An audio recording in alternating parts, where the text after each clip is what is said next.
The other thing we do in technology is we believe that we are completely changing the world sometimes. But just in our lifetime, we've seen the shift from mainframes to mini computers, client servers to data centers, from data centers to cloud.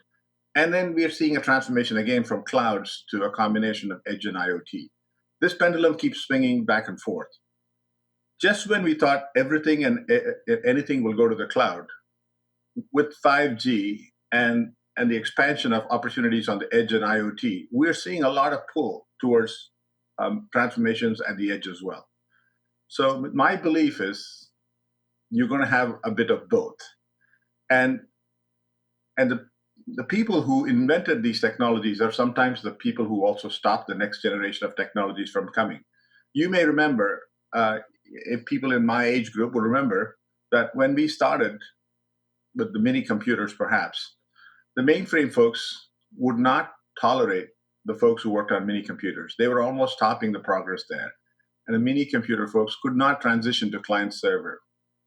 And the client server folks struggled to go onto mobile computing.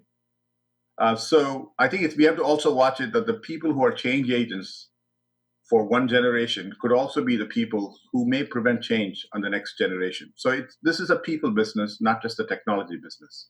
So our role as technology professionals is typically bridging the new and the old. So when we say change the world, not all of us are fortunate where you can go and build a greenfield kind of facility. Most of the times when you're going to a cloud data center, you have an on-prem data center that has to be transformed to a private cloud and bridged over to a public cloud as well. The other thing to remember is digital transformation is happening everywhere. I tend to look at the computer science since that's the field that I specialize in. But there's transformation happening in how we do transportation, how you do medical diagnostics, how you do delivery. Extraordinary even for a technologist like me that I was able to order food and get it delivered through a robot from downtown restaurants to my home. And I know how it works, but it's still amazing to see. To me, that looks like a transformation that I could sit on my porch and order delivery at this extraordinary times and have a robot deliver contactless. So it's a good time to think about transformation is just not happening in IT. It's not just happening in Silicon Valley. And we are not the only ones who are changing the world.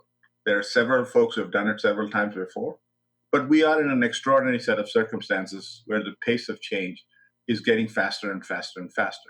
I've spent the last 10 years in Silicon Valley with Juniper Networks, VMware, and I was also the CIO for Dell Technologies when we put Dell and EMC together.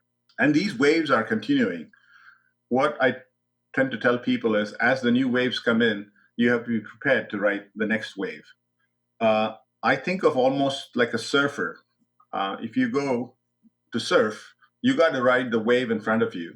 If you ride it too late, then you're not going to have the power of the wave behind you.